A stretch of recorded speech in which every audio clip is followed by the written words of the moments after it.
kita dapat berkumpul dan menghadiri acara pada pagi hari ini. Alhamdulillah. Bapak Ibu sehat semuanya ya? Alhamdulillah.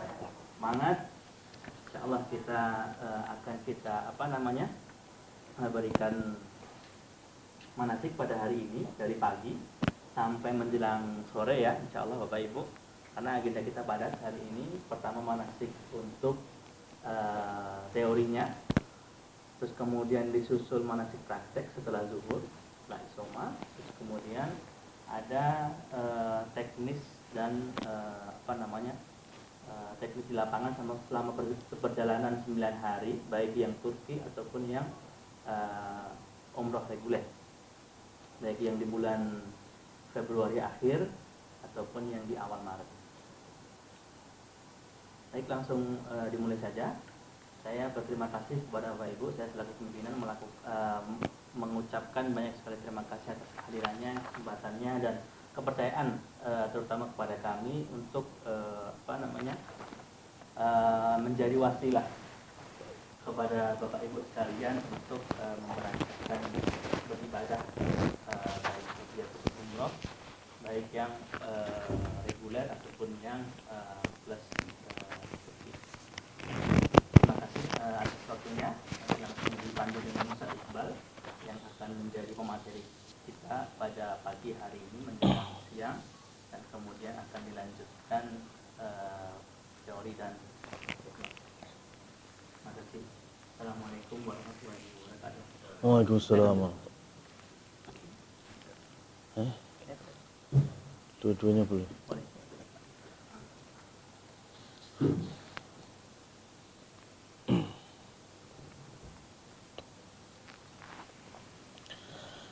Bismillahirrahmanirrahim. Assalamualaikum warahmatullahi wabarakatuh. Alhamdulillahi wa kafa, wassalatu wassalamu ala rasulina al-mustafa. Asyhadu an la ilaha illallah wahdahu la syarikalah, wa asyhadu anna Muhammadan abduhu wa rasuluh.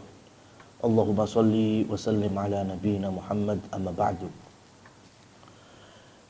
Kaum muslimin muslimat rahimani wa rahimakumullah tabaraka wa ta'ala. Lebih khususnya kepada bapak-bapak ibu-ibu yang akan menjadi tamu Allah, maka kami sebut panjenengan dengan calon-calon tamu Allah. Alhamdulillah pada hari ini bapak-bapak ibu-ibu mampu untuk mengistimewakan waktu. Bukan hanya sebatas meluangkan waktu, tapi mengistimewakan waktu untuk berada di tempat ini dalam rangka manasik atau belajar sebelum kita beribadah. Hampir semua para ulama ketika memiliki rujukan dalam pembahasan ibadah itu ada Al-Quran dan ada hadisnya. Dan hadis yang terbaik panduannya itu kitab Sahih Bukhari. Dan di dalam kitab Sahih Bukhari ada bab al-ilmu qablal qawli wal amal. Ilmu terlebih dahulu sebelum berucap dan berbuat. Jadi ilmu terlebih dahulu sebelum berkata maupun melakukan suatu amalan ibadah. Jangan sampai kita ini hafal semuanya surat Al-Fatihah. Kita semuanya minta petunjuk ihdinas siratal mustaqim. Petunjuk jalan yang lurus. Jalannya para orang-orang yang Allah berikan kenikmatan, yaitu siratal ladzina an'amta alaihim. Siapa mereka yang Allah berikan kenikmatan? Yaitu para nabi, para rasul, para orang-orang soleh. Dan jangan sampai menjadi dua contoh terburuk yang kita mengamininya setiap membaca Al-Fatihah. Ghairil maghdubi alaihim waladhdallin. Al-maghdub yang dimurkai oleh Allah, Nabi sendiri yang menafsirkan, yaitu orang-orang Yahudi. Kenapa orang Yahudi itu dimurkai? Karena orang Yahudi itu mereka diturunkan ilmu, diturunkan Taurat, tapi tidak mau mengamalkan isinya. Waladhdallin, dan jangan sampai kalian seperti orang-orang yang dhalin, yaitu orang yang Allah cap sebagai masyarakat tersesat. Dan Rasul SAW menafsirkan mereka ini adalah orang-orang Nasoro. Kenapa orang Nasoro dicap tersesat? Karena mereka beribadah tanpa dasar ilmu dari Allah. Ya, ini kalau bahasa kita sing penting apik gitu loh. Ya, landasannya sing penting apik. Kalau sing penting apik kula badhe tanglet kepada calon tamu Allah Subhanahu wa taala ini. Jenengan sholat subuh berapa rakaat? 2 rakaat. Kalau mamanya ditambah jadi 3 rakaat, boleh apa enggak? Kan apik sholat, gitu kan? Ya kan? Sholat kan apik. Tapi kenapa subuh kita enggak berani 3 rakaat? Kok cuma mentok 2 rakaat? Ya karena kita tahu itu. Hadisnya ada, tuntunannya ada, kita mengamalkan. Panjenengan tahiyat akhir. Di antara ketentuan tahiyat akhir kaum muslimin untuk ya menunjukkan jari telunjuknya. Gini apa mboten? Ya. Sekarang kalau saya merubah, bapak-bapak, ibu-ibu jangan telunjuknya, tapi jempolnya. Boleh apa enggak? Sekarang orang Indonesia telunjuk sama jempol bagus mana? Jenengan lek umpama nenek kabar berita bagus atau ada membaguskan seseorang tuh ngene apa ngene? Jempol kan? Berarti jempol bagus kan? Tapi kalau tahiyat jenengan ganti jempol, kira-kira betul apa salah? Nah, kenapa kita tahu salah? Karena ada tuntunannya. Ya, karena ada tuntunannya. Oleh karena itu ilmu dalam setiap ibadah itu penting sekali. Supaya kita tidak seperti orang Yahudi, punya ilmu tapi nggak mau mengamalkan. Atau seperti orang Nasara, punya semangat beramal tapi tanpa landasan ilmu. Nah, bapak-bapak, ibu-ibu yang dirahmati oleh Allah Subhanahu wa ta'ala, kalau kita sudah tahu pentingnya ilmu, dan insya Allah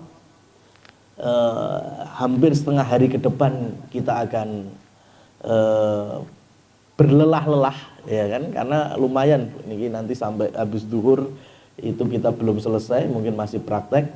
Maka saya harap waktunya dan kesabarannya, dan yang tidak kalah pentingnya, kita harus memahami bahwa diterimanya amal itu memiliki 2 syarat. Ya, syarat diterimanya amal itu ada 2. Rekan-rekan yang ini ada apa spidolnya sudah? Oh ada.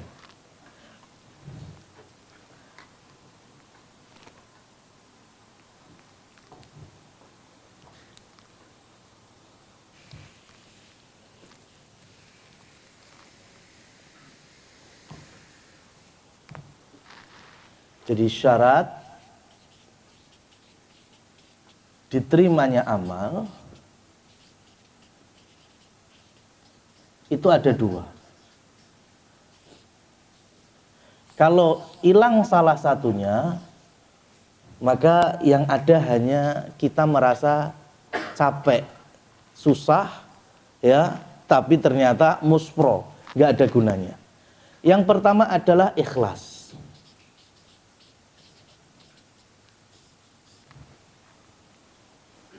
Amal ibadah kita tanpa keikhlasan itu nggak diterima oleh Allah Subhanahu wa ta'ala.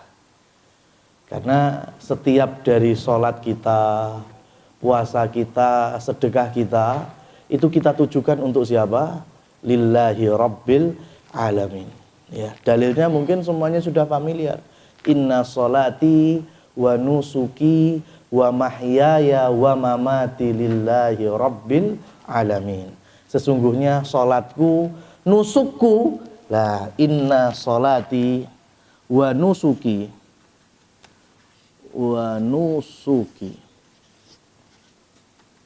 wa mahyaya wa mamati lillahi rabbil alamin. Sesungguhnya salatku, ibadah-ibadahku, hidupku dan matiku hanya untuk Allah Rabbul Alamin. Maka ikhlas itu kita perjuangkan mulai dari pra ibadah, di tengah ibadah, dan pasca ibadah. Oleh karenanya nanti dalam perjalanannya kami senantiasa menyampaikan kepada para jamaah untuk wajibnya tawaf di umroh yang wajib, artinya yang baru datang di Mekah. Ketika tawaf kami tidak menyarankan para jamaah untuk bersosmed, ya, untuk mungkin video call, mungkin selfie, ya, atau yang semisalnya, ya, untuk apa? Menjaga keikhlasan.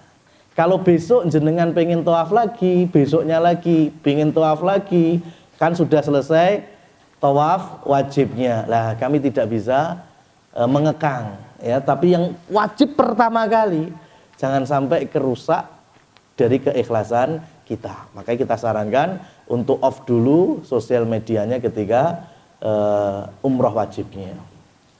Itu yang pertama. Yang kedua, salat diterimanya amal adalah iktida atau ittiba. Ittiba itu apa? Ibadah itu ikut. Siapa yang diikuti? Nabi Muhammad sallallahu alaihi wasallam.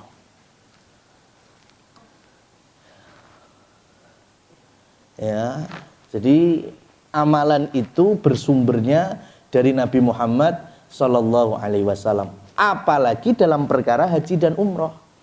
Beliau sudah bersabda, khudhu anni manasikakum. Ambillah dariku, kata Nabi, manasik kalian. Berarti selain itu apakah ada manasik-manasik yang lain? Ada. Manasik ala jahiliyah. Manasik jahiliyah itu tawafnya telanjang. Yang laki-laki di siang hari, yang perempuan di malam hari, tapi telanjang. Lah tawafnya Rasul sallallahu alaihi wasallam pakai baju ihram untuk laki-lakinya. Perempuannya menutup aurat. Di masa jahiliyah, orang-orang Mekah itu kalau wukuf bukan di Arafah. Wukufnya di mana? Di Mina. Nah, Rasul sallallahu alaihi wasallam tidak menghendaki itu. Yang namanya haji dari Nabi Ibrahim mengajarkan wukufnya di mana? Di Arafah. Ya, berarti ada cara manasik yang tidak sesuai Rasul sallallahu alaihi wasallam. Contoh yang lain, ketika kita sakit atau ketika kita terhalang untuk mendapatkan air, ya, itu kita dibolehkan untuk tayamum. Tayamum itu pengganti wudhu atau mandi besar, hadas kecil atau hadas besar ketika memang tidak didapati air atau kita terhalang untuk memakainya karena sakit misalnya. Lah, apakah Rasul sallallahu alaihi wasallam mengajarkan tata cara tayamum? Iya, Rasul ajarkan. Ya, Rasul ajarkan. Nah, ketika Rasul mengajarkan, maka yang kita ikuti yang ala Rasulullah. Kalau hanya sebatas tayamum itu pengganti wudhu, maka terus terang bapak-bapak ibu-ibu, kami pernah dapati sebagian kaum muslimin, tapi bukan dari Indonesia. Di Mekah itu ketika mereka tayamum, itu tayamumnya plek wudhu. Bagaimana maksudnya? Yo, ngusap wajah, ngusap tangan sampai sikut, ya, kemudian yo rambut juga sampai kaki. Ya, jadi kayak latihan wudhu tapi nggak pakai air. Ya, pakainya debu atau pasir. Kenapa? Karena mereka meyakini bahwa tayamum itu pengganti wudhu. Jadi persis wudhu tapi orang nganggo banyu gitu loh. Nah ini kan juga salah. Karena tayamum itu cukup mengusap wajah sama mengusap ya sampai pergelangan tangan. Sudah itu tayamum ala Rasul. Maka di dalam manasik, nah, sebelum kita masuk ke ibadah-ibadahnya, manasik itu diambil dari ini, Bu. Bapak-bapak, ibu-ibu, nusuk. Artinya ibadah. Jadi manasik, ya, manasiku itu artinya ibadah.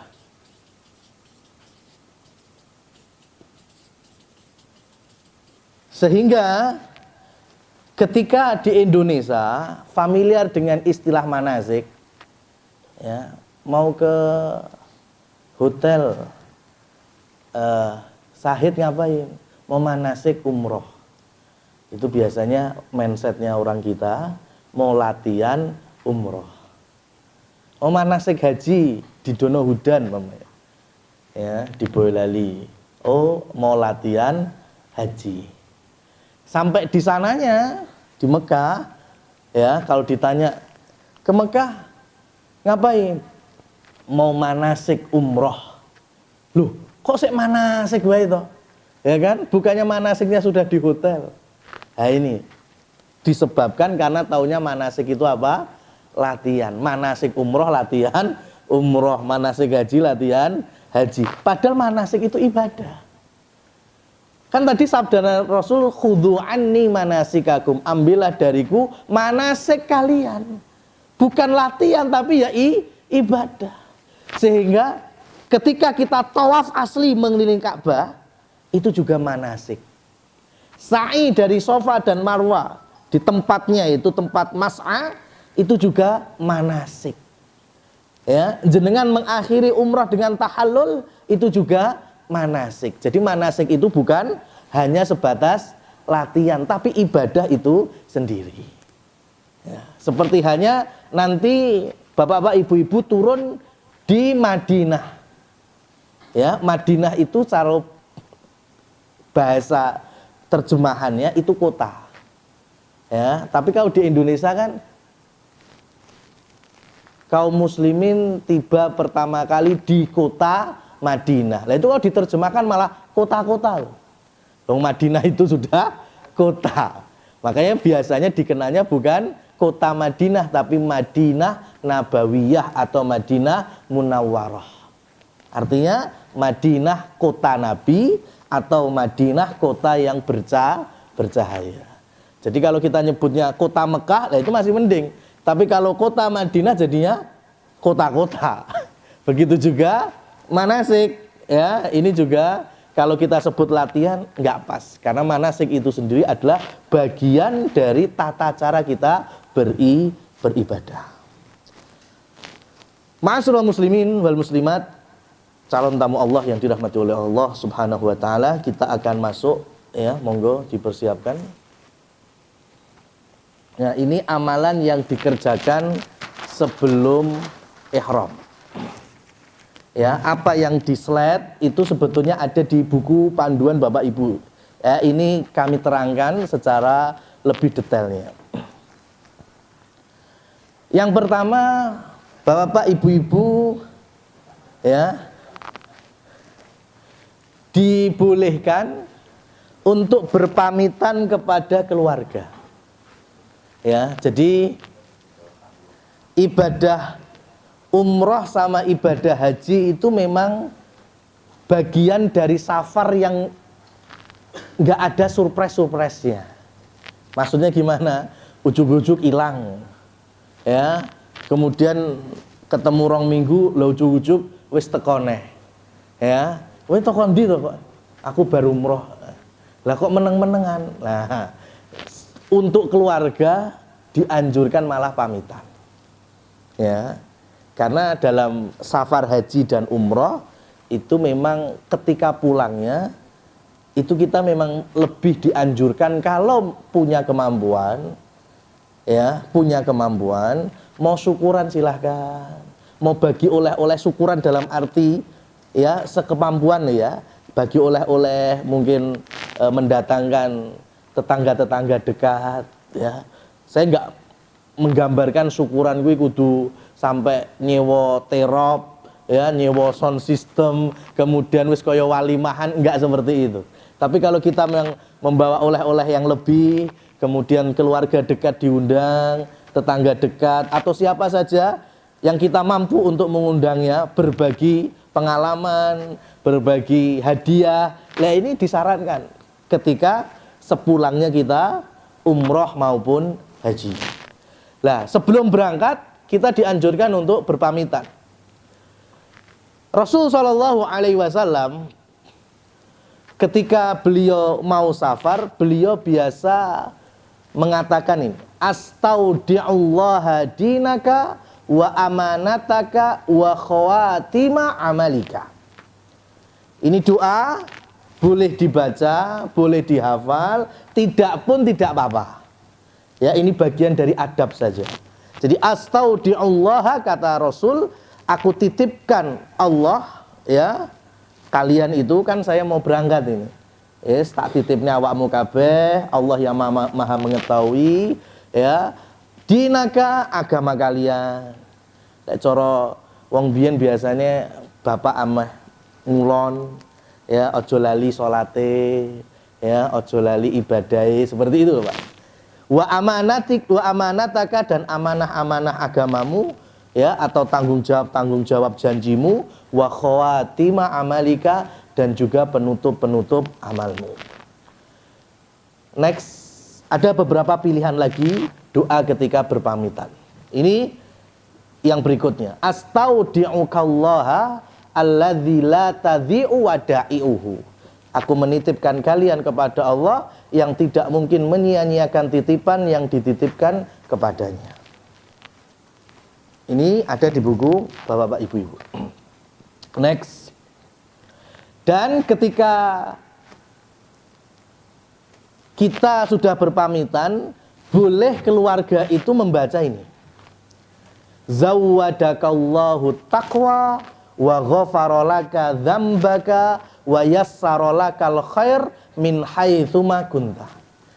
Jadi panjenengan doanya ke siapa? Ke anak-anak, ke cucu-cucu, ke dulur-dulur. Lah, anak-anak, cucu-cucu dan dulur-dulur itu boleh membalas dengan itu tadi, dengan doa ini. Zawwadakallah. Bapak, kakek, ibu, semoga Allah memberimu ketakwaan, ya, kemudian mengampuni dosamu, memudahkan kebaikan untukmu dimanapun berada.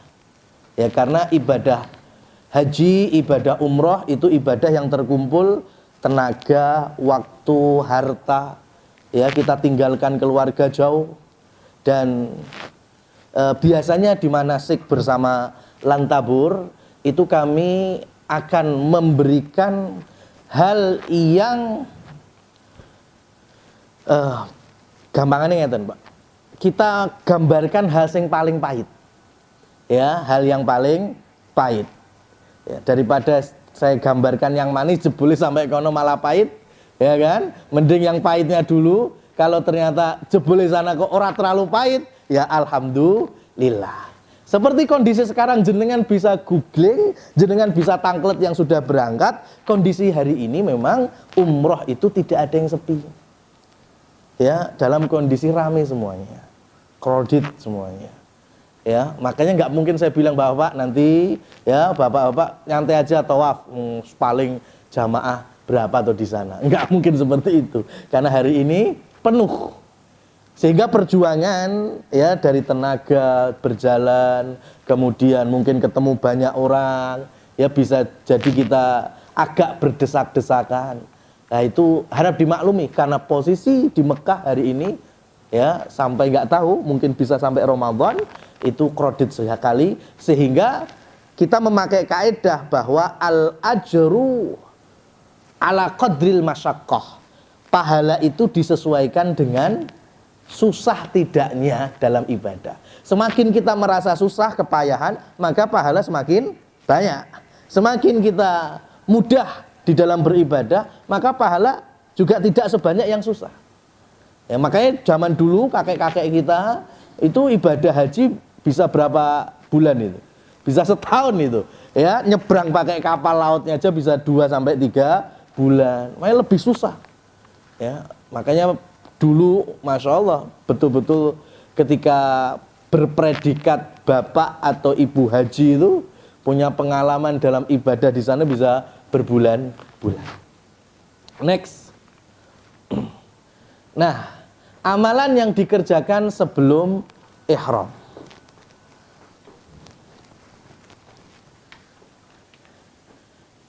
Ihram ini bagian dari umrah dan haji.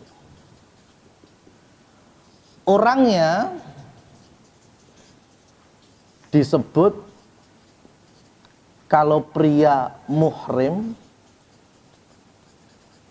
kalau wanita atau muslimat muhrimah.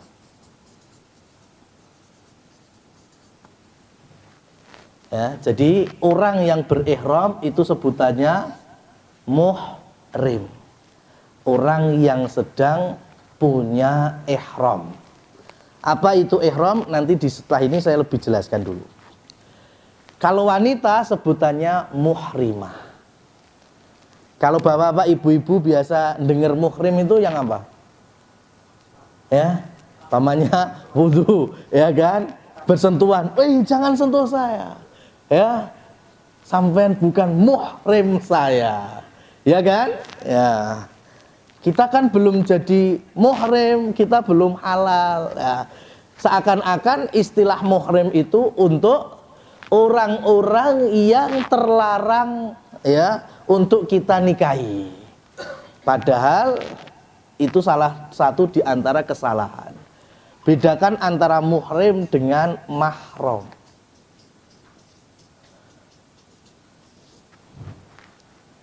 Ya, kalau saya punya ibu, saya punya bule-bule, ya saudara dari ibu saya, bapak saya punya bude, punya bule, saya punya keponakan perempuan, ya, kemudian saya juga jadi keponakan bule saya, kemudian ya, ketika nasab yang saya sebutkan ini mereka adalah orang-orang yang terlarang untuk saya nikahi. Ya, terlarang untuk saya nikahi. Itulah yang disebut dengan mahram. Ya. Jadi di Indonesia ini tertukar-tukar, Pak. Sing bener itu non mahram, bukan non muhrim. Kalau muhrim itu orang yang berihram. Kalau mahram diambil dari orang-orang yang haram untuk kita nikahi. Haram ya dari roknya fathah, jadinya orangnya disebutnya mahram, bukan muhrim. Ini tenar belum tentu benar. Sekali lagi, tenar belum tentu benar. Nah, amalan yang dikerjakan sebelum ihram yang pertama adalah mandi.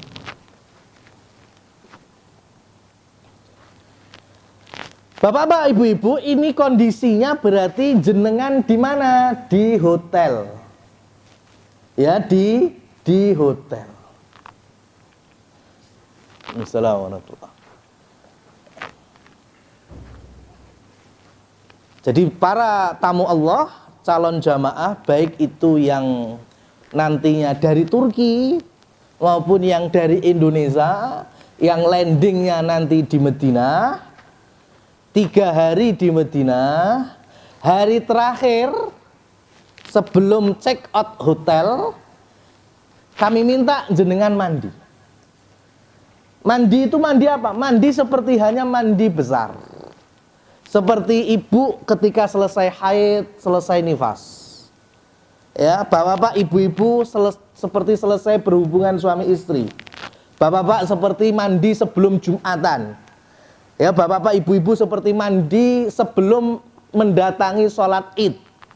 Itu namanya mandi besar atau mandi junub, mandi janabah dulu. Nah, mandi ini silakan jenengan pakai sabun sewangi apapun boleh.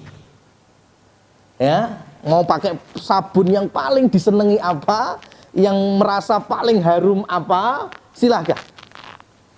Ya, silahkan. Dan kalau mau cukur-cukuran ya sekarang ini, saat ini. Ya, mau cukur bulu apapun, ya, selain jenggot. Mau kumis boleh, ya, mau bulu ketiak boleh, mau bulu kemaluan boleh. Kapan? Ketika mandi sebelum berihram. Digebyur pakai wewangian boleh, pakai sabun boleh, pakai sampo boleh. Ya, sudah jenengan tampil sewangi apapun mandi ini diperbolehkan. Ya. Sudah selesai. Ya, sudah selesai, kemudian jenengan pakai handuk. Ya, kemudian masih pakai minyak wangi untuk tubuh, ya. Khususnya laki-laki pakai parfum boleh, nggak masalah. Bagi wanita, parfum khusus perempuan itu ada. Yang baunya tidak sampai kecium oleh laki-laki itu ada, boleh dipakai. Tapi kalau wewangian yang sampai mengundang, ya, sampai hidungnya laki-laki itu yang tidak diperbolehkan. Nah, next. Memakai wewangian selain di pakaian ihram. Ya, jadi Bapak-bapak sudah dapat baju ihramnya? Sudah. Kalau hari ini mau dilondrikan, monggo silakan. Ya, kalau hari ini mau dicuci, monggo silakan. Ya, kan kalau nyuci otomatis mungkin pakai doni barang loh, apa sih? Mereknya macam-macam ya. Pokoknya multo apa aja boleh. Ya, jenengan boten numbang ya boten napa niku anyar gres saking pabrik kok. Ya kan? Itu kan masih plastikan, betul-betul belum ter-unboxing kecuali jenengan yang unboxing itu. Ya. Itu kalau mau dicuci sekarang silahkan. Ya, kemudian nyuci pakai sabun, ada pewanginya nggak apa-apa. Tapi tolong setelah nanti mandi ihram tadi, sebelum ihram, di pakaian ihram jangan sampai dikasih minyak wangi atau wewangian sejenisnya. Ya, sudah. Kalau mau pakai minyak wangi, badan masih boleh. Ya, badan masih boleh. Tapi untuk pakaian ihramnya jangan. Nah, ini kalau laki-laki kan pakai baju khusus ihramnya. Yang perempuan sama. Ketika memakai baju muslimah yang digunakan untuk tawaf, sa'i dan tahallul atau manasik umrah, maka tidak boleh ada wewangian di atasnya. Hal ini sesuai yang disabdakan oleh Rasul sallallahu alaihi wasallam, dinukil oleh Aisyah radhiyallahu anha. Beliau menceritakan kuntu utayyibun nabiyya li ihramihi. Kata Aisyah, aku memakaikan parfum atau wangi-wangian kepada Nabi li ihramihi, sesaat sebelum Rasul ihram, qabla an yuhrima wa li hillihi qabla an yatufa bil bait. Ya. Jadi Aisyah diminta oleh Nabi Muhammad SAW memakaikan parfum di tubuh beliau, ya, sebelum Rasul SAW berihram. Ya, berihram itu mudahnya nanti ketika kita mulai melafalkan labbaikallah umratan. Ya, labbaikallah umratan berarti sudah mulai kita menjadi seorang muhrim dan muhrimah. Ya, sebelum mengucapkan itu, Rasul SAW masih meminta Aisyah untuk memberikan wewangian di tubuh beliau, di jenggot beliau, tapi bukan di pakaian ihram beliau. Lanjut. Dan hal itu hanya diperbolehkan pada anggota badan, bukan pada pakaian ihram, karena Rasul SAW bersabda, la talbisu thauban masahu za'faran walal waros. Janganlah kalian memakai pakaian yang terkena minyak wangi za'faran dan waras. Waras ini salah satu jenis tumbuhan, ketika digepuk-gepuk ya, kemudian diperes, itu keluar aroma wanginya. Lanjut. Nah, mengenakan pakaian ihram. Ya, pakaian ihram bagi laki-laki itu ada dua. Warnanya semuanya putih. Yang pertama adalah rida, itu digunakan untuk menutupi tubuh bagian atas. Yang kedua izar, dipakai untuk menutupi tubuh bagian bawah. Insya Allah nanti ketika pas prakteknya kami akan ajari ya jamaah laki-laki untuk memakainya. Ya, dibawa nggak jenengan pakaian ihram? Dibawa kan ya? Ya. Itu yang pertama. Untuk pakaian laki-laki ada dua jenis. Hanya atasan berwarna putih, bawahan juga berwarna putih. Bawahannya itu yang dikenal dengan izar. Izar gila coro Indonesia ini sarung, Pak. Ya, untuk menutupi bagian bawah. Kemudian yang atasnya itu disebut dengan rida. Rida itu yang diselempangno atau seperti diselendangkan gitu aja. Nah, tidak ada pakaian selain ini. Bagi laki-laki tidak ada pakaian selain ini. Jadi jenengan tidak boleh memakai celana dalam. Meskipun hari ini juga ada celana dalam yang dijual ya di toko-toko oleh-oleh haji dan peralatan haji umroh, itu ada sempak, mohon maaf ya, sempak tanpa jahitan. Ya. Karena namanya pakaian ihram itu yang tidak berjahit. Bukan hanya itu saja, pakaian ihram itu cuma 2 lembar ini saja. Selain yang tidak berjahit, itu yang 2 lembar ini saja. Jadi meskipun sekarang ada yang jual celana dalam versi tanpa jahitan, ya itu tetap kita tidak boleh memakainya. Ya, tetap hanya selembar yang di bawah dan selembar yang di tubuh bagian atas, itu saja. Bagi muslimah, ya, bagi muslimah bebas. Yang penting menutup aurat yang longgar, yang tidak sempit, dan jangan lupa untuk memakai kaos kaki. Ya, karena kakinya muslimat itu bagian dari aurat. Ya, jadi yang dibolehkan terlihat dari muslimat itu cuma ada 2. Ya, untuk muslimat ya, ini ada 2 yang diperbolehkan. Satu adalah wajhun. Ya, wajhun itu wajah. Yang kedua adalah kafun. Ini saya terangkan yang kedua. Jadi muslimat itu boleh terbuka dan harus terbuka saat berihram wajahnya. Maka yang memakai cadar ketika ihram itu harus dilepas cadarnya. Ya, tapi sepertinya calon jamaah yang sekarang nggak ada yang bercadar, ya. Jadi nggak perlu kita bahas lebih panjang. Jadi wajah harus terlihat. Masker pun itu sebetulnya kalau memang tidak sakit, ya, tidak ada udzur tertentu, nggak usah dipakai. Karena yang sesuatu yang menutup wajah itu nggak boleh, baik itu laki-laki maupun perempuan. Yang kedua adalah kafun. Nah, kafun itu ibu-ibu itu bukan diterjemahkan hanya telapak tangan.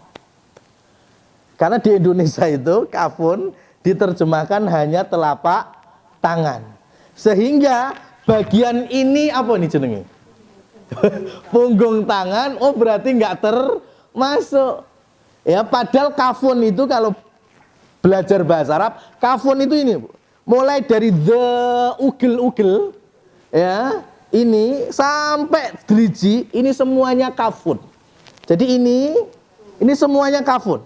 Mau yang depan telapak tangan, mau punggung tangan, ini semuanya kafun.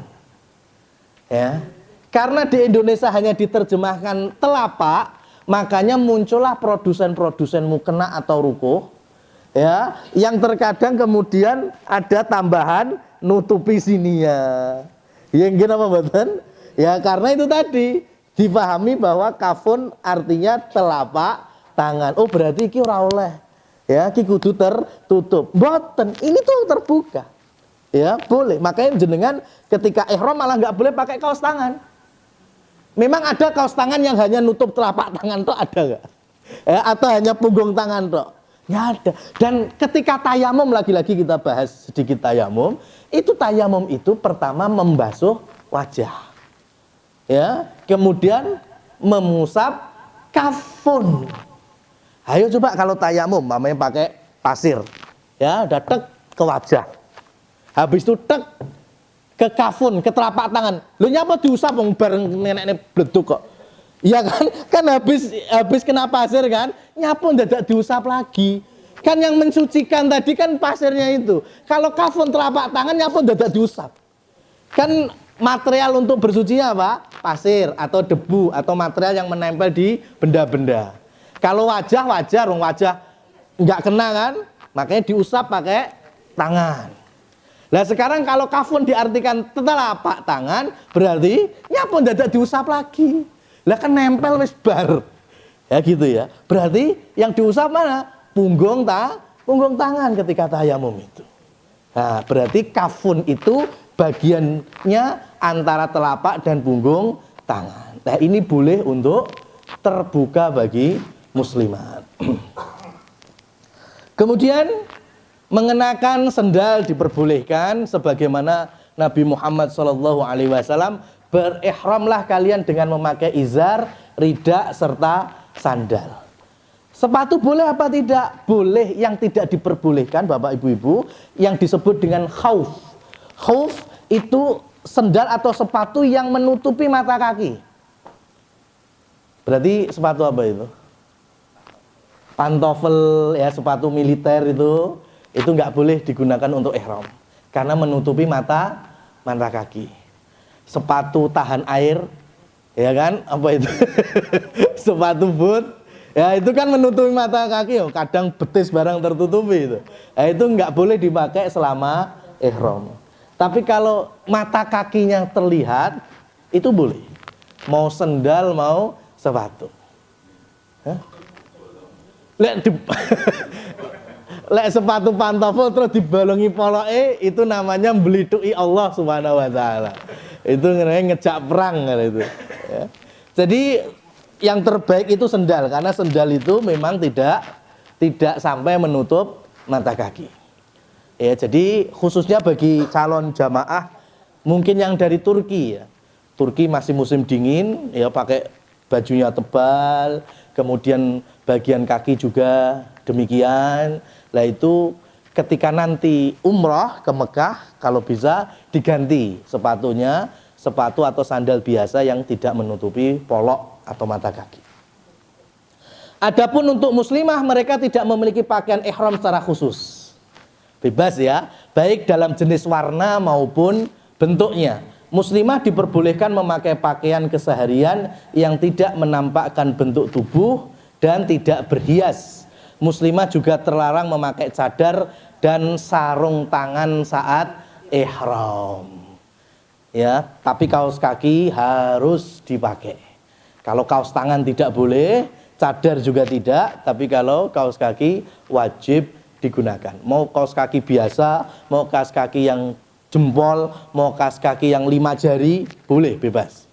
Ya, kan kaos kaki sekarang bentuknya macam-macam kan? Ada yang selurut sudah. Ya, ada yang harus jempolnya masuk, 4-nya biasa, ada yang per jari masuk. Nah, itu bebas mau digunakan yang mana saja.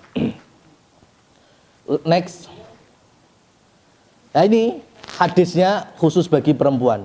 Wala tantaqibil mar'atul muhrimatu wala talbasul quffazaini. Hendaknya wanita yang sedang berihram tidak mengenakan cadar dan juga tidak mengenakan sarung tangan. Ya.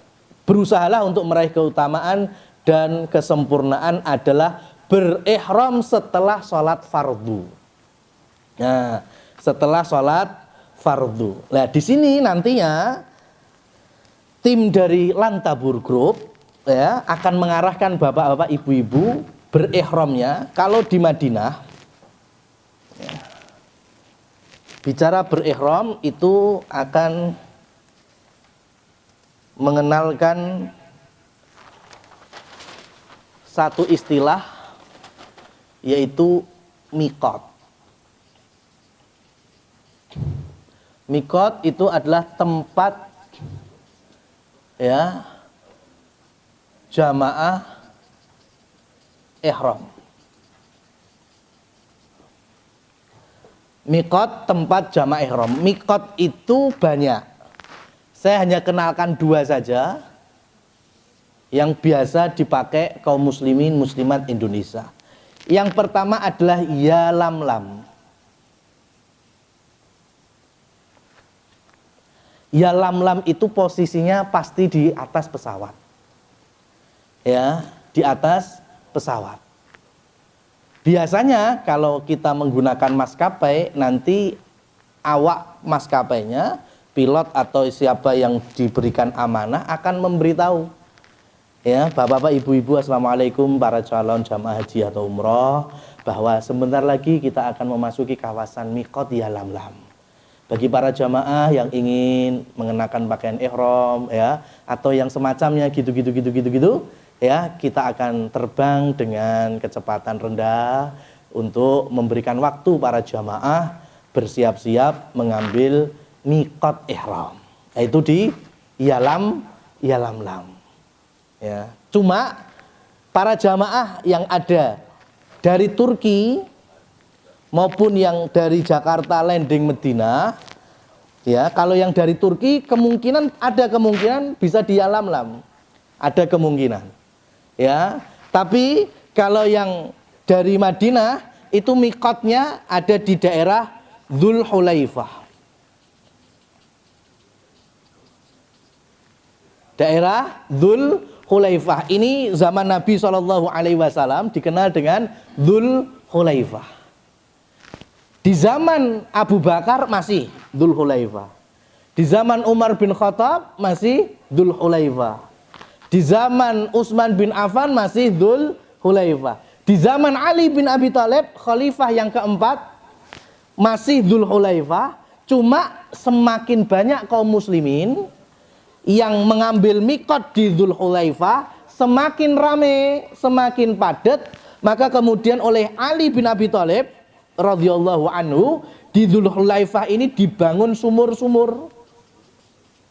Ya, dibangun sumur-sumur. Untuk apa gunanya sumur? Ya untuk cara jamaah haji tadi atau umrah mandi, bersuci, bersiap-siap untuk ihram. Lah, sumur itu bahasa Arabnya bi'run. Ya, bi'run. Makanya kemudian setelah zaman Ali dikenal lagi Dzulhulaifah dengan nama Bi'ru Ali. Artinya disitulah banyak bangunan-bangunan sumur yang dibangun di zamannya Ali bin Abi Thalib. Maka dikenal dengan Bi'ru Ali. Sumurnya Ali, sumurnya Ali. Semakin kesini, semakin beda zaman, orang kemudian potong kompas nyebutnya cuma Bir Ali. Ya, jadi istilah Bir Ali itu dimulai dari zamannya Ali bin Abi Thalib. Ya, jadi zaman Nabi sebutannya apa, Pak? Dzulhulaifah. Kemudian zaman Ali bangun sumur, sumur bahasa Arabnya bi'run, jadinya Bi'ru Ali. Sumur-sumur yang dibangun oleh Ali. Ganti zaman, wong is bi'ru is cepete bir ngono wae, Bir Ali sampai hari ini ya. Ya. Nah, Bapak Ibu-ibu yang dirahmati Allah Subhanahu wa taala, Bir Ali atau Dzulhulaifah dengan Mekah, ya, jadi Bir Ali menuju Mekah, ya, itu kurang lebih 450 km. Ya, kurang lebih 450 km. Ini ditempuh bisa dengan bis kurang lebih 5-6 jam, atau bisa sekarang dengan tren kereta cepat kurang lebih 3 jam. Dan miqat Bir Ali ini miqat terjauh dari semua miqat yang ada. Ya, miqat terjauh. Wah, berarti waduh dhewe Ustaz. Iya, betul. Kalau berangkat dari Madinah itu miqatnya terpanjang. Tapi jangan malah sedih, Pak. Harusnya senang. Kenapa? Karena selama 450 km, entah kita naik bis atau naik kereta cepat, di situ kita bisa melantunkan lebih banyak talbiyah. Labbaik Allahumma labbaik, labbaik la syarika laka labbaik. Bayangkan kalau mikotnya cuma 50 kilo mama ya, itu bertalbiyahnya ya kurping piro. Mbek sing 450 mesti lebih banyak yang bertalbiyah di yang lebih panjang. Cuma jenengan kesel ya silahkan leren, tidur boleh, terus bangun lagi talbiyah lagi juga boleh. Itu terkait dengan mikot. Ya, karena kita akan dari mikot ini ya kita akan ngepasi waktu sholat wajib, atau kalau tidak kita akan sholat sunnah. Sholat sunnah apa? Ihram bukan. Sholat sunnah karena di Bir Ali ada masjid, ya kita akan sholat tahiyatul masjid. Cukup 2 rakaat saja, nggak usah lama-lama, tidak ada keutamaannya di Masjid Bir Aliyah, maka cukup 2 rakaat, habis itu kita kumpul lagi untuk siap berangkat menuju Mekah.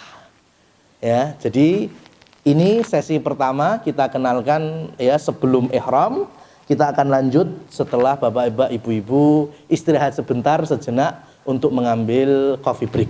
Waktu dan tempat mungkin bisa diarahkan dari tim Lantabun. Allah, insya Allah siang hari ini ya, dan mohon maaf atas kekurangannya. Ini anggap seperti upacara nggih.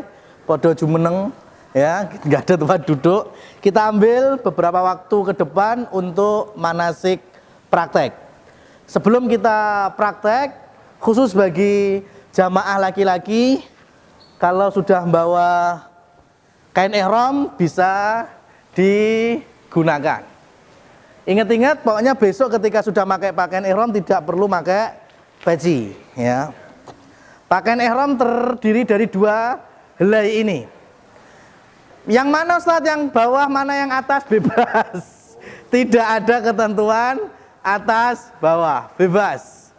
Ya, karena semuanya sama, ukurannya, bentuknya semuanya sama. Ini kain ihram. Ya. Cara menggunakannya pertama tidak ada cara khusus. Ya, tidak ada cara khusus. Kita gunakan yang pertama bawah izar ini, nanti satunya izar, satunya lagi rida yang kita selempangkan. Ya. Jadi kami ulangi Bapak-bapak, tidak ada cara khusus pakai kayak sarung ihram. Ya, yang penting satu, tidak melorot. Piye carane tidak melorot? Sudah, itu yang pertama. Yang kedua, batas atas itu pusar, harus tertutup. Batas bawah di atas mata kaki atau polok. Saya akan coba contohkan beberapa cara. Ini cara yang pertama, yaitu cara yang paling mudah, kayak orang pakai sarung. Ya, kayak orang pakai sarung. Pertama ini dikumpulkan, dikelompok nih ini, sudah ketemu. Kemudian taruh di samping kiri gini. Kemudian mulai masukkan gini. Kemudian plek seperti orang sarungan. Ini paling mudahnya. Terus diwel-wel nih. Ingat, napa niki? Pusar harus ketutup kain ihram. Bawahnya polok halus kelihatan. Ini cara yang paling mudah pertama. Ya, tolong dimaklumi karena ini peragawannya ini overload dan over ya badannya. Jadi emang kain ihramnya jadi kok ustadznya kok cilik men kan ihramnya ini. Ya, ini yang pertama, cara yang pertama. Ini paling mudah Mas ya. Jadi saya ulangi. Jadi dikumpulkan dulu ya, digabungkan seperti ini. Kemudian tarik ke kiri. Ya, kemudian sudah ya, seperti ini kayak orang pakai sarung. Nah, sudah. Kemudian di gelung-gelung nih, diuntel-untel nih, kan dapat sabuk. Sabuknya taruhnya jangan di sini, sabuknya ditaruhnya di bawahnya lontong ini Mas. Ya, bawahnya apa ini? Apa ini sebutannya? Ada yang ngasih masukan, ibu-ibu ini apa sebutannya? Nggak ada yang tahu. Yang penting di bawahnya. Ini yang pertama. Yang kedua, masih mudah juga. Yang sebelah kiri lebih panjang daripada sebelah kanan. Ya, ini. Jadi kalau diginikan, digini nih, yang sebelah kiri lebih panjang. Ya, sudah. Ini kan lebih panjang sebelah kiri. Sebelah kanan cukup kita masukkan di punggung atau geger kiri. Jadi gini. Ya. Nah. Ya kan? Gini sudah. Sudah toh? Masih sisa? Lah ini seperti ini. Diubet nih lagi seperti ini. Terus diunggal-unggal. Ini yang kedua caranya. Ya. Kalau ternyata ngerasa Ustaz, iki opo? Enek jebrabut-jebrabutnya. Oke, biar terkesan rodok rapi, estetik kalau hari ini, maka gelungnya ke dalam. Seret. Ya. Set, sudah. Kemudian digelung-gelung nih. Ingat, pusar harus ketutup dari izar kita dan mata kaki terlihat. Nah, untuk menunjukkan aman atau tidak, jenengan begagah jongkok. Nah, kalau ini ternyata lah, ini kan buka nggak konangan kan, nggak kelihatan, ya kan? Orang arah lah ini Mas, maka aman sudah. Nah, dan gunakannya tadi sarungannya, saya lihat udah baik semuanya. Posisi kaki seperti ini, jangan mingkup. Karena kalau mingkup nanti kalau buat jalan susah. Ya beda kayak jarian. Kalau jarian mungkin luwih mingkup dulu ya. Tapi kalau kain ihram seperti ini. Jadi kalau jalan langkah aman. Ya, ini udah nggak mungkin melorot. Apalagi kalau disabui, lebih kuat lagi. Kemudian fungsi yang apalagi di bahasa Indonesia nih, sing jemliwir ke sini. Ini fungsinya nanti untuk ibu-ibu atau istrinya ketika megang, ini nggak mungkin ngarah melorot, nggak mungkin. Yang ada lebih kenceng. Ya, kenapa? Karena ini tadi kan kita kunci di sini. Nih, kita kuncikan. Nah, di ngencengnya kan sini. Ini semakin ditarik, semakin kenceng.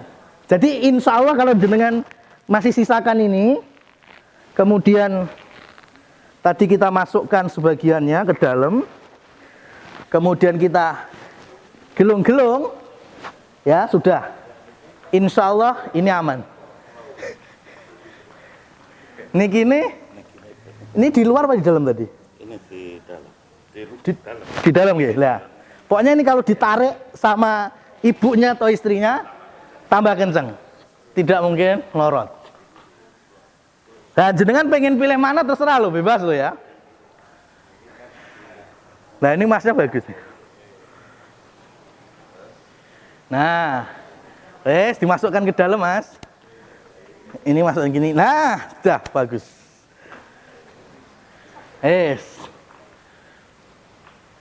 Sudah. Ya sudah. Ya, pokoknya nanti bawahnya poloknya kelihatan. Mau disabui silakan, sabuknya taruh di bawahnya. Jangan ditaruh di sininya. Nggak ada pengaruhnya kalau di sini. Kalau di bawah itu lebih ada pengaruhnya. Enten sabuknya apa dereng? Oh berarti mungkin ben diparingi meleh. Keri niku sabuke. Nah, sudah. Nah, kalau bertanya, Ustaz lah tanda lantaburnya gimana? Kula piyambak nggih mboten saged ngepas. Pun jenengan niki mau dipasin seperti itu monggo kersa. Saya sendiri juga nggak tahu piye carane ben ketok lantaburnya. Ya. Sudah? Nggak apa-apa, sabuknya nanti kalau ternyata kurang besar atau kebesaran bisa tuker, nggak apa-apa. Bisa dipanjangkan ini. Ini ukurannya apa mas? M. Kayaknya pas kalau M jenengan. Di bawahnya ini. Ya dari belakang kayak sabuan biasa, mak klik.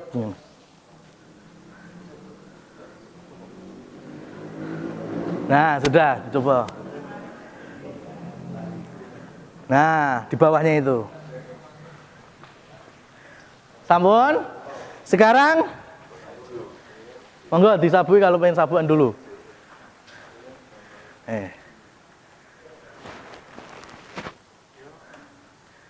Ya sudah. Kalau nggak cukup nanti bisa tuker. Nggak cukup.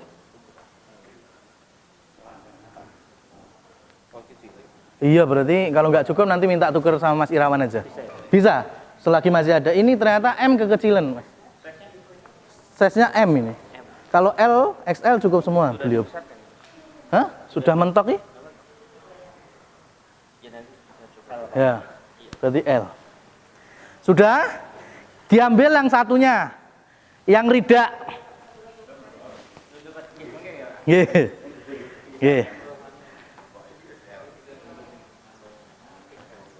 Gimana? Kurang besar juga. Ya nanti pokoknya kalau pengen tuker biar ke sama Mas Irawan. Konfirmasi aja nanti. Ya.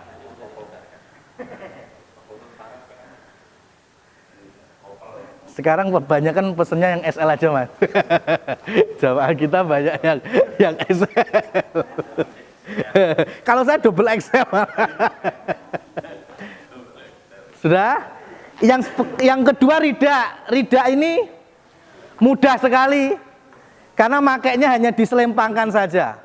Cara yang pertama, cara yang paling mudah, tolong yang sebelah kanan lebih panjang ya. Sebelah kanan itu lebih panjang dari sebelah kiri. Kenapa lebih panjang? Karena kita nanti untuk menyelempangkannya. Dari sebelah kiri cukup dimasukkan ke yang pakai sabuk, tadi taruh di sabuknya. Ya, kalau nggak pakai sabuk bisa diwel-wel nih. Ya, sudah. Seperti ini, Mas. Kalau dikaitkan sabuk bisa juga gini. Sudah. Nah, sebelumnya kan kita gini-gini dulu. Kita sholat wajib, mamanya maghrib isya, atau sholat duhur di Masjid Nabawi kayak gini dulu. Nah, kenapa saya minta yang bawah tadi harus nutup udel atau pusar? Karena kita nggak tahu. Bisa jadi ketika kita ngangkat Allahu Akbar ini buka nyilak. Nah, kalau ketika kita terlihat pusarnya, berarti kita belum menutup aurat dengan benar. Padahal nutup aurat itu bagian dari syarat sahnya sholat. Tapi kalau kita sudah tutup sampai di atas pusar, maka ketika ini nyilak pun, ya umpamanya ketok kayak gini, masih mending, nggak apa-apa. Karena pusar sudah tertutup. Dan ini terjaga sekali kalau sudah seperti ini. Sudah? Lah nanti ketika mau tawaf, ulang. Jadi, saya ulangi. Ini yang sebelah kiri dimasukkan ke sabuk sisi apa gini, pinggang kanan. Kalau pakai sabuk selempitnya, Mas. Kalau nggak pakai sabuk bisa diwel-welkan. Gini, diwel-welkan gini. Ya wes. Gitu. Secukupnya, senyamannya. Sudah? Lah ini sudah selesai itu. Sudah? Gini. Nah, pun loh. Nah, kalau nanti tawaf tinggal dibuka yang sisi kanan, dilebok ning ngisor kelek tengen, kemudian dislempang nih, selesai. Inilah yang disebut dengan al-idtiba. Ini al-idtiba itu seperti ini.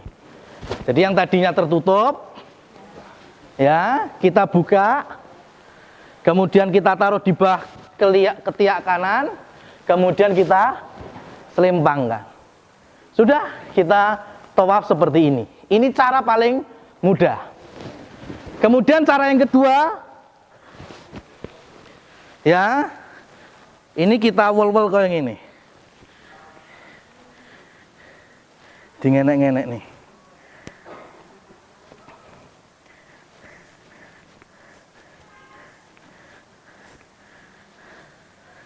Gini, sudah. Ambil bagian dalamnya ini. Gini. Diwel-wel nih. Ya nggak apa-apa, Mas, gini. Sudah diwel. Ambil bagian dalamnya ini. Ya, yang dalamnya, Pak. Kan ini kan yang luar, yang dalam, yang kanan diselempangkan yang kiri disemplangkan ke kanan. Contohnya ya, yang kiri disemplangkan ke kanan, gini, taruh di sini, kanan. Kalau ada sabuk, selempitnya sabuk enggak apa-apa. Sudah. Genti yang kanan ini diselempangnya ke kiri.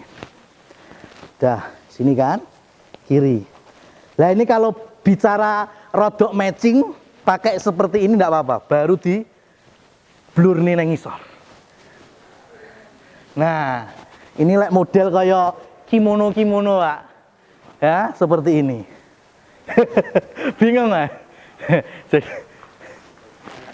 Enak yang pertama, iya makanya kan. Lah ini ke sini, ini ke sini. Oh. Ya. Agak rumit. Ya pokoknya terserah, saya cuma memberikan tutorial mana yang lebih mudah dan yang mana aja. Ya. Sudah? Nah, ini nanti ini dimasukkan ke sini, Mas. Oh, sini. Ya. Yang sini. Ini yang tengah-tengah biarkan. Masukkan sini. Itu yang belakang. Ya. Terus nanti tinggal dijeluntrungin nang ngisor. Nah. Sudah. Nah, lihat nih, karena posturnya lebih bagus. Nah, ini jadinya lebih rapi kelihatannya. Kayak kimono tenang kan? Masnya. Ya. Seperti itu jelas lebih aman lagi. Lah nanti ketika mau tawaf tinggal dibuka yang sebelah mana? Sebelah kiri untuk membuka yang bagian kanan.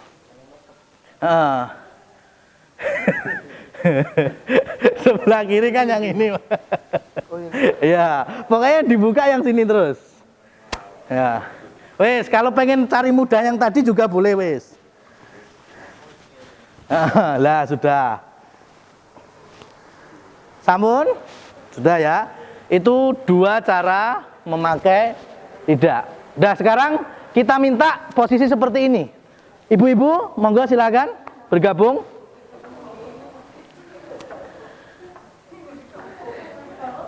Saya ulangi lagi. Ibu-ibu, bapak-bapak sini semuanya. Ka'bah yang terpenting adalah 4 sudut tadi, nggih.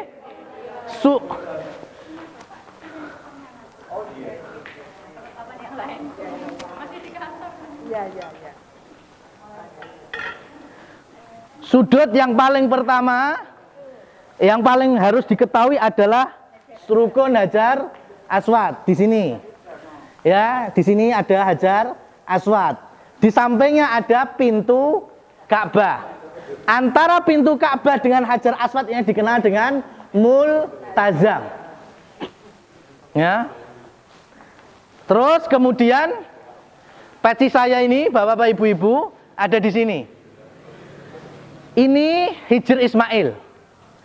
Di Hijr Ismail itu di atas Ka'bah itu ada bentukan talang emas. Sebutannya misjab. Perlu diketahui para jamaah, tidak ada keutamaan sama sekali masalah talang emas. Ini betul-betul talang untuk air, karena Ka'bah hari ini beratap. Dulu Ka'bah nggak ada atapnya. Jadi karena beratap, kalau hujan, otomatis airnya harus dialirkan ke bawah. Lah alatnya itu dikenal dengan misjab, ada di wilayah Hijr Ismail.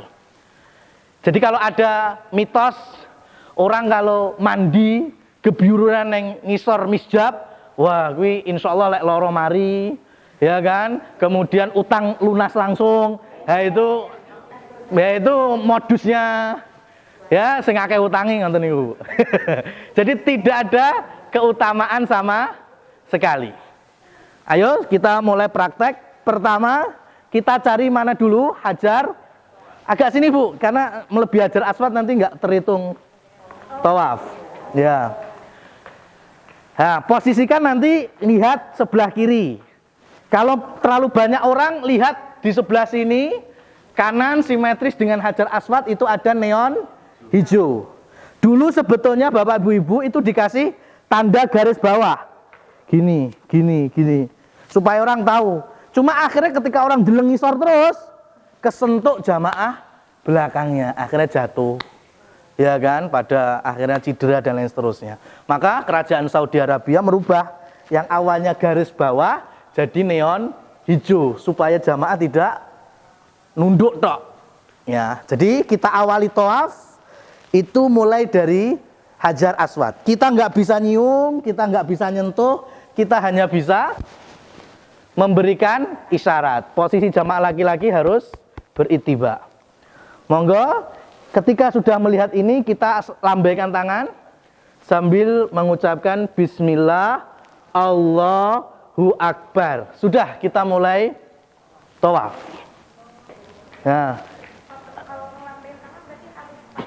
Ya, sejajar atau simetris dengan Hajar Aswad. Jangan setelahnya. Kalau untuk kehati-hatian agak sebelumnya sampai kita melihat Hajar Aswad boleh. Tapi yang penting jangan melebihi Hajar Aswad. Sudah. Kita jalan, monggo jalan sareng-sareng. Silakan berdoa, doa apa saja. Ini Hijr Ismail. Kita harus melewati Hijr Ismail. Enggak boleh kita lewat dalam, enggak boleh. Harus di luarnya Hijr Ismail. Terus sampai kita ketemu rukun Yamani dulu. Ini rukun Yamani. Kalau bisa ngusap, boleh ngusap. Tapi nggak perlu dicium. Kalau ternyata nggak bisa ngusap, nggak boleh ngasih isyarat.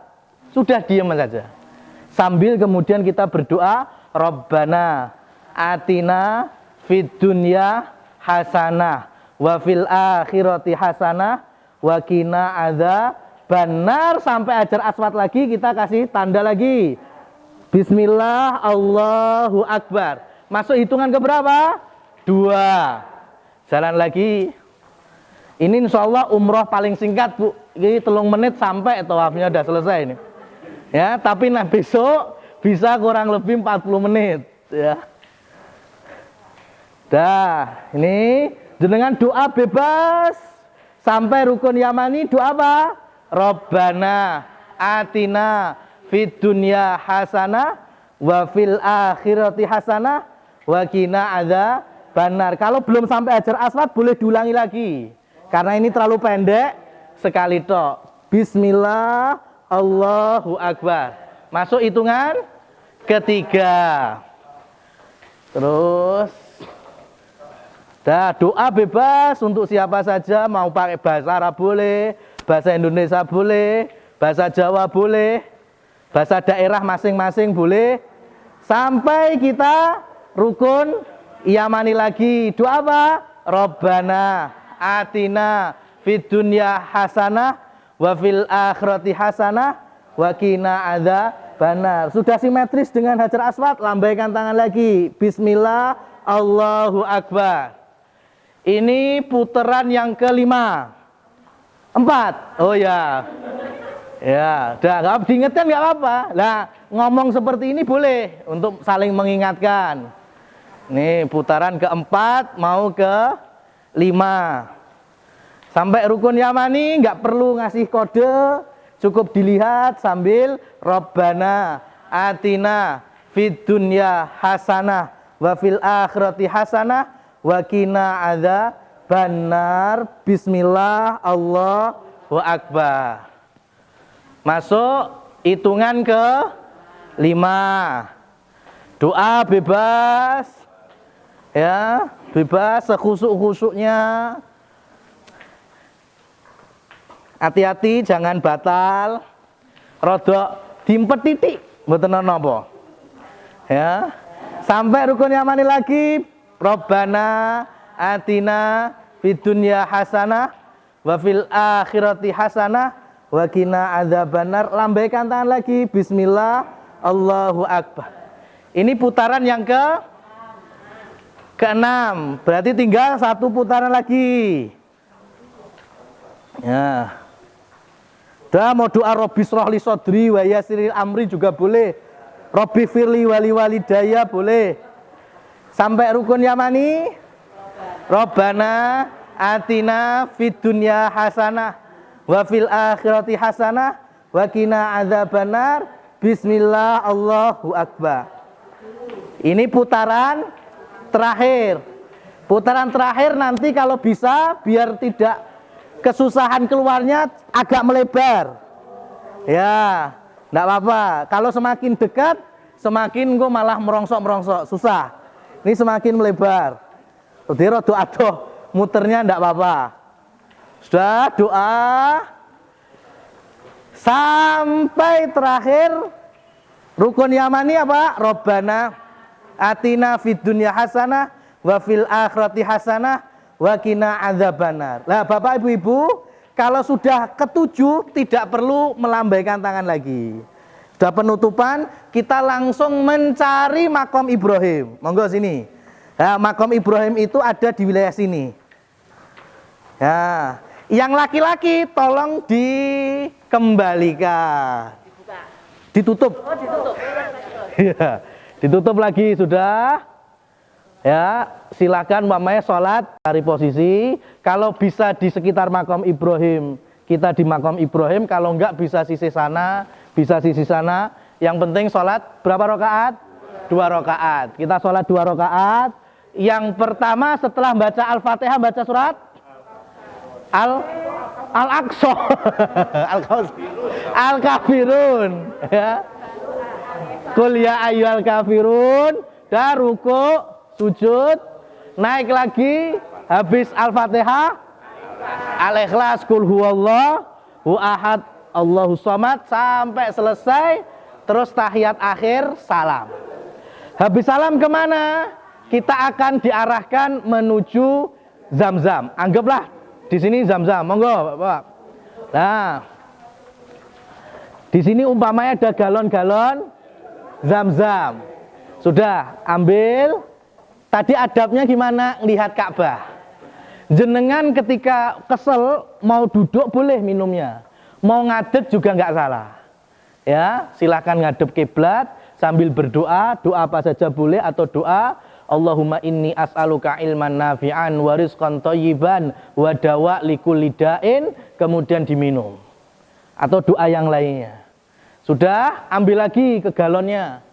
Ya, kalau sudah selesai minum kayaknya udah capeknya hilang, genti digerujukkan ke kepala dan wajah bagi laki-laki, bagi perempuan kalau gerujuk kayaknya piye diusap aja. Ya, kalau tetap pengen gerujuk ya enggak apa-apa. Jadi gini nih kebloh nantinya sambil ngusap wajah. Habis itu baru kita mulai menuju sa'i. Jalan Mama, monggo kita jalan. Ya, jalan. Kemudian anggap di sini sofa, naik kita. Kalau naik sunahnya baca apa tadi? Takbir. Allahu Akbar, Allahu Akbar, Allahu Akbar. Jenengan tidak membaca pun tidak apa-apa. Ini cuma adab dan akhlak. Kemudian kalau mau berdoa lihat Ka'bah.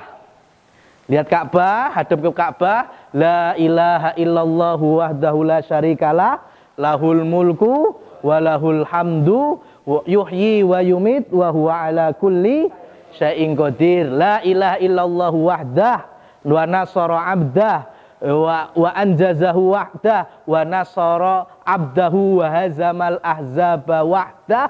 Kemudian berdoa. Selagi napa? Mboten real, mboten kredit, mboten rame, doa bebas.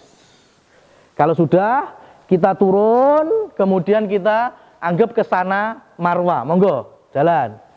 Ya, kita menuju Marwah. Ya, nanti di atas itu ada neon hijau. Bagi laki-laki boleh sebetulnya berlari, kalau enggak padat. Kalau enggak ya jalan aja sampai Marwah, naik bukitnya, takbir lagi, Allahu Akbar, Allahu Akbar, wirid seperti tadi, doa kalau enggak kredit, turun lagi menuju sofa. Sudah berapa kali ini berarti? Sudah berapa kali? 1. Baru balik lagi. Ya, balik lagi. Kemana ini berarti kita? Kemana? Ke sofa. Berarti naik lagi ke sofa persis seperti tadi. Dah, ini udah berapa berarti? 2. Seperti tadi plek, turun lagi. sampai Marwah lagi, naik lagi ke Marwah. Sudah berapa? 3. Nah, doanya persis kayak tadi. Ya, kemudian turun lagi. Ini sa'i tercepat juga ini. Ya, sampai mana? Marwah. Ini mana ini? Sofa. Berapa kali ini? 4. Ya, pokoknya ngitungnya ngoten niku. Sampai Marwah naik lagi Allahu Akbar, Allahu Akbar. Ke berapa? 5. Naik turun lagi menuju sofa. Ya, terus 6. Terus satu kali jalan kurang lebih 800 meter. Berarti bolak-balik itu hampir 4 kilo. 8 kali 7 berapa? 8 kali 7? 5, 16. Kurang lebih itu 4,5 sampai 5,5 kilo. Dah 7, sudah selesai. Kita langsung cari pintu keluar. Nanti sudah ada kodenya. Ya, paham ya Bapak-bapak Ibu-ibu? Nah, sekarang saya minta tolong air. Nah, ini ada keran nggak? Ini yang mau tak buang mas saya. Ada air nggak? Air ekran aja. Ini nggak apa-apa? Ya udah. Ya, Bapak Ibu-ibu, ini duluan nggak apa-apa ya. Sekarang yang terakhir saya ingin mempraktekkan kepada jenengan cara wudhu dalam kondisi minimalis air dan tetap sah. Ya, tapi di luar Bu ya, aku nengkene nggak keceh, nanti panitia yang dimarahin. Ya, Bun. Jenengan teng mriki mawon. Nah, saya ingin mempraktekkan jenengan niku berwudu hanya dengan segini. Ya, penasaran? Saya praktekkan. Jadi wudu itu sebetulnya airnya nggak usah mubazir, Bu. Ya, kita pakai segini aja cukup. Ini berapa mili nih? 330 mili. Karena Rasul itu terkadang wudu itu nggak sampai 1 mud. 1 mud itu 2 epek-epek laki-laki dewasa. Berarti kalau pakai gayung itu cukup separuh gayung aja cukup. Rasulullah itu. Nah, sekarang saya ingin mempraktekkan ketika jenengan sa'i kemudian pengen kencing atau sa'i kentut kan nggak apa-apa. Tapi ngepasi waktu sholat. Mau nggak mau kan sholat harus berwudu. Dan jenengan wudunya di mana? Kalau keluar jauh, jenengan bisa ngambil 1 gelas Zam-Zam. Karena di sa'i, tempat sa'i itu ada rest area Zam-Zam. Ada tempat galon-galon Zam-Zam. Kan gelas kurang lebih segini ukurannya. Jenengan isi penuh, kemudian buat wudhu. Lah bagaimana cara wudhunya? Pesan saya pertama, jenengan setiap keluar hotel harus wudhu dengan sempurna. Setiap keluar hotel. Ya, kalau pengen sholat, itu kan wudhu di hotel dulu, wudhu secara sempurna. Sempurna itu berarti supaya wudhu kita, mulai dari cuci tangan, kumur-kumur, ya, kemudian masukkan air ke hidung, ya, kemudian enggak berani, Bu. Kan dikeluarkan lagi, jangan dilek, ya, kan. Kemudian wajah, tangan sampai siku, kemudian kepala, kuping, kemudian kaki. Sudah, ini namanya wudhu secara sempurna. Lah, kalau sudah wudhu secara sempurna, bapak-bapak bisa pakai pakaiannya, ibu-ibu juga bisa pakai pakaiannya, termasuk kaos kaki, termasuk jilbab. Maka ini cara pertamanya. Wajibnya wudhu itu menurut ayatnya, kalau kita sudah wudhu secara sempurna, itu tidak perlu cuci telapak tangan. Ya, berarti cuci telapak tangan nggak kita butuhkan. Kalau tetap pengen nyuci nggak apa-apa, kita gunakan air, ya bisa. Ambil secukupnya, ya sudah, kita gunakan cuci tangan. Wajibnya itu berapa kali? Hanya 1, Bu. 3 itu batas maksimal. Lebih dari 3 malah makruh. Berarti kalau sudah 1 sudah cukup. Ya jenengan Tili isek, engko nang kene nek teleke ya belum cukup. Lek umpamane sudah nggak ada apa-apa, berarti cukup. Sudah nih, kira-kira kebloh nggak saya ini? Kebloh kan? Sudah. Habis itu, kalau mau kumur-kumur silahkan. Menurut tata cara Imam Nawawi, kumur-kumur sama masukkan air ke hidung itu sekali perbuatan.